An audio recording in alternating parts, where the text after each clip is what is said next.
এদিকে এবার বের হলো ভয়াবহ গোপন তথ্য। আজ রাতেই পালিয়ে যেতে পারে বেশিরভাগ সমন্বয়করা। হঠাৎ সমন্বয়কদের অডিও কল রেকর্ড ভাইরাল। জানা গেল আসলেই 20 জানুয়ারিতে ক্ষমতা ফিরে পাচ্ছে শেখ হাসিনা। তার আগেই জীবন বাঁচাতে পালিয়ে যেতে পথ খুঁজছে সমন্বয়করা। এদিকে কাল সন্ধ্যার আগেই চূড়ান্তভাবে নির্ধারিত হবে আওয়ামী লীগের ভাগ্য। অনেকেই বলছে 20 জানুয়ারি সন্ধ্যার আগেই বাংলাদেশে বড় পরিবর্তন ঘটবে, ঘুরে যেতে পারে ক্ষমতার চাকা। ডোনাল্ড ট্রাম্প ক্ষমতায় চলে এসেছে। ক্ষমতা গ্রহণের সাথে সাথে যেটা শুরু হবে সেটা হলো ফালতু সব সমন্বয়, সার্জিস বলেন, রাফি বলেন, হাসনাত আব্দুল্লাহ অথবা নাহিদ ইসলাম, আসিফ মাহমুদ, সবার সব তথ্যই নিয়ে। বন্ধুরা, আজকের ভিডিওটি অতি গুরুত্বপূর্ণ হতে চলেছে। আশা করছি ভিডিওটি সম্পূর্ণ দেখার অনুরোধ রইল। পাকিস্তানে এছাড়া আসলে কোনো দেশ নেই। আওয়ামী লীগের গোপন ভয়ে কাঁপছে সমগ্র দেশ। আওয়ামী লীগ কিন্তু বর্তমানে নাই। তাহলে এই যে অদৃশ্য ভয়, এই অদৃশ্য ভয়টা কিসের জন্য? এই মাত্র সর্বশেষ গরম বাংলা সংবাদ। এবার প্রকাশ্যে রাস্তায় নামতে শুরু করেছে বাংলাদেশ আওয়ামী লীগ ও তাদের সংগঠন। তারা বিভিন্ন জায়গায় বিক্ষোভ মিছিল প্রদর্শনীয় করেছে। গতকাল থেকে আজ পর্যন্ত তারা বাংলাদেশের বিভিন্ন প্রান্তে এই মিছিল অনুষ্ঠিত করে। সেই মিছিলে তাদের স্লোগান একটাই থাকে, শেখ হাসিনা আবারও বীরের বেশে বাংলাদেশে ফিরবে।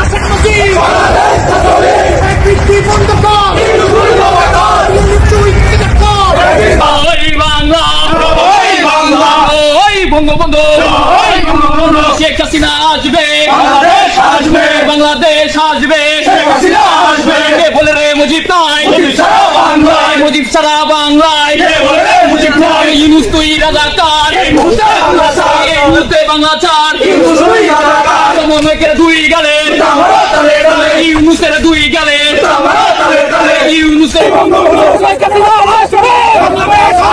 বাংলাদেশ আসবে, জয় বাংলা, জয় বঙ্গবন্ধু, উত্তর ছাত্রলীগ, মদের নেতা শেখ মুজিব, শেখ হাসিনা আসবে, বাংলাদেশ আসবে, শেখ হাসিনা বীরের বেশে, বীরের বাংলাদেশে, জয় বাংলা, জয় বঙ্গবন্ধু, জয় বাংলা, জয় বাংলা, জয় বঙ্গবন্ধু,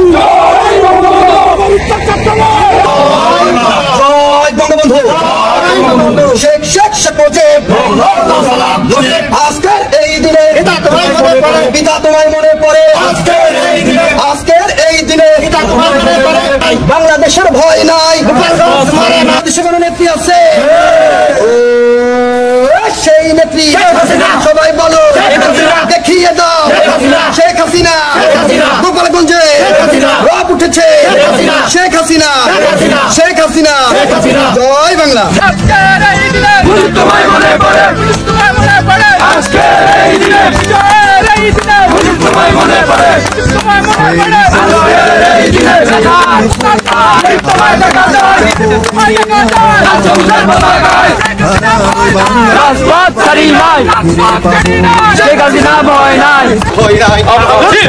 আমরা ছিল ভাই, আপোষ না সংগ্রাম, সংগ্রাম সংগ্রাম সংগ্রাম সংগ্রাম সংগ্রাম সংগ্রাম, জয় বাংলা, জয় বাংলা, জয় বঙ্গবন্ধু, জয় বঙ্গবন্ধু, শেখ হাসিনা বীরের বেশে আসবে ফিরে বাংলাদেশে, শেখ হাসিনা বীরের বেশে, শেখ হাসিনা বীরের বেশে আসবে ফিরে বাংলাদেশে, শেখ হাসিনা বীরের বেশে, শেখ হাসিনার ভয় নাই, আমরা ছিল ভাই, শেখ হাসিনার ভয় নাই, নেত্রকোনার মাটি আওয়ামী লীগের ঘাটি, আওয়ামী লীগের ঘাটি, নেত্রকোনার মাটি, নেত্রকোনার মাটি আওয়ামী লীগের ঘাটি, নেত্রকোনার মাটি আওয়ামী লীগের ঘাটি, আসবে ফিরে বাংলাদেশে, শেখ হাসিনা বীরের বেশে, শেখ হাসিনার ভয় নাই, আমরা আমরা আছি লক্ষ্য ভাই শেখ হাসিনার ভয় নাই আপোষ না সংগ্রাম সংগ্রাম সংগ্রাম সংগ্রাম সংগ্রাম ওই বাংলা জয় বাংলা ওই বঙ্গবন্ধু জয় বঙ্গবন্ধু শেখ হাসিনা বীরের বেশে আসবে ফিরে বাংলাদেশে আসবে ফিরে বাংলাদেশে শেখ হাসিনা বীরের বেশে শেখ হাসিনা বীরের বেশে আসবে ফিরে বাংলাদেশে আসবে ফিরে বাংলাদেশে শেখ হাসিনা বীরের বেশে শেখ হাসিনার ভয় নাই আমরা আছি লক্ষ্য ভাই আমরা আছি লক্ষ্য ভাই শেখ হাসিনার ভয় নাই নেত্রকোনার মাটি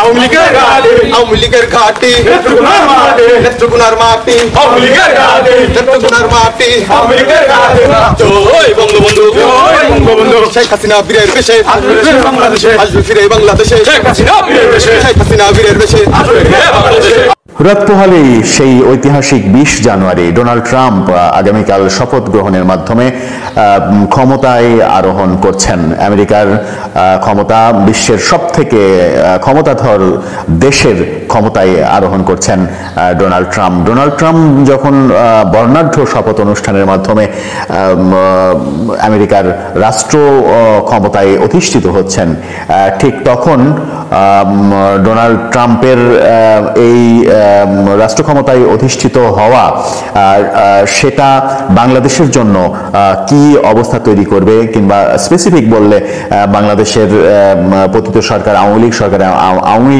রাজনীতির জন্য কি হতে যাচ্ছে, 20 তারিখ কি ইম্পর্টেন্ট ব্যাপার ঘটতে যাচ্ছে।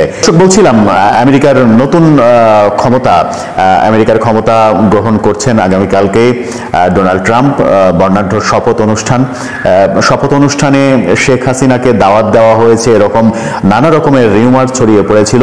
এখন পর্যন্ত ব্যাপারটা নিশ্চিত হয়নি, তবে শেখ হাসিনাকে দাওয়াত দেওয়ার ব্যাপারটা সম্ভবত সত্য নয়। ভারতের প্রধানমন্ত্রী নরেন্দ্র মোদী দাওয়াত পেয়েছেন, কিন্তু তিনি যাচ্ছেন না বলেই সর্বশেষ তথ্য জানা গেছে। ভারতের পররাষ্ট্রমন্ত্রী, বিদেশমন্ত্রী যাকে বলা হয়, এস জয়শঙ্কর, তিনি যাচ্ছেন প্রতিনিধি দল নিয়ে। যাচ্ছেন মানে গিয়েছেন প্রতিনিধি দল নিয়ে, এরকম খবরই আমাদের কাছে এসেছে। চীন থেকেও যাচ্ছে প্রতিনিধি দল। সেই রকম অবস্থায় বর্ণাঢ্য বা পৃথিবীর সব থেকে ক্ষমতাধর দেশ আমেরিকার নতুন ক্ষমতা ডোনাল্ড ট্রাম্পের হাতে। ডোনাল্ড ট্রাম্পের হাতে যখন নতুন ক্ষমতা, তখন তার আগে অনেকগুলো আবহ তৈরি হয়েছে বাংলাদেশকে কেন্দ্র করে। বিশেষ করে জ্যাক সুলিভানের, বাংলাদেশের অন্তর্বর্তীকালীন সরকারের প্রধান উপদেষ্টা জ্যাক সুলিভানের ফোন, আমেরিকার নিরাপত্তা উপদেষ্টা, বিদায়ী নিরাপত্তা উপদেষ্টা, সমস্ত প্রোটোকল ভেঙে তিনি বাংলাদেশের প্রধান উপদেষ্টাকে ফোন করেছিলেন এবং বাংলাদেশের মানবাধিকার নিয়ে তার শঙ্কা প্রকাশ করেছিলেন। ভারতে আমরা দেখেছি আমেরিকার রাষ্ট্রদূতের সঙ্গে ভারতের এক ধরনের সমঝোতা, যে বাংলাদেশের দ্রুত নির্বাচন করার জন্য আমেরিকা ভারতের সঙ্গে একসাথে হয়ে চাপ দেবে। বিদায়ী রাষ্ট্রদূতই যখন এরকম ভূমিকা পালন করছে, এদিকে বাংলাদেশে অন্তর্বর্তীকালীন সময়ের জন্য ভারপ্রাপ্ত হাই কমিশনার পাঠানো এবং ডোনাল্ড ট্রাম্প ক্ষমতায় আসার পরে তার নতুন নিরাপত্তা উপদেষ্টা ভারতীয় বংশোদ্ভূত